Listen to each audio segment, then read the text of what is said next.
In the 1920s, the battleship was considered the preeminent weapon of naval warfare. U.S. Navy carrier aviation was a novel concept that many considered to be nothing more than a future auxiliary force in support of the battleship fleet. 20 years later, these roles would be reversed with the main burden of fighting assumed by carriers. This change in status came as a result of advances in aircraft performance, improvements in carrier design, increases in carrier numbers, and the development of new operational practices in response to war experience. However, the spectacular success of the American carrier forces in the war against Japan was not just a matter of combat with planes, pilots, and platforms, but it also required an enormous body of skilled technicians to service and maintain the state-of-the-art airframes, complex engines, electrical, hydraulic, and ordnance systems under the harsh conditions of war at sea.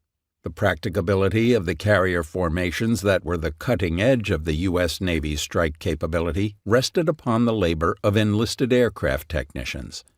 While those in charge of BU Air had recognized the importance of aircraft mechanics during the interwar period, they failed to anticipate the level of effort that the colossal expansion of naval aviation beginning in 1940 would necessitate.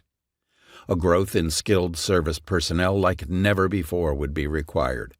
The following 3 years would thus prove to be an uncomfortable and even difficult period of playing catch-up with regards to aviation technical training and labor supply for the Navy. Any discussion of U.S. naval aviation in the 1920s and 1930s must consider the influence of the British Royal Navy, RN, in World War I. During this period, the RN possessed the most advanced naval air arm in the world. U.S. Navy forces operated closely with the British and were influenced by their aircraft carrier operations. The RN had invented the aircraft carrier and operated aircraft from ships extensively throughout World War I. British carrier aircraft were utilized mostly in a scouting or reconnaissance role rather than airstrikes with bombs or torpedoes. In 1916, plans were drafted for the British aircraft carrier Hermes, which was the first purpose-built aircraft carrier. The British converted an ocean liner, battleship, and 3 battle cruisers into carriers during the 1920s. After 1930, the RN added no new aircraft carriers until commissioning the Ark Royal in 1938.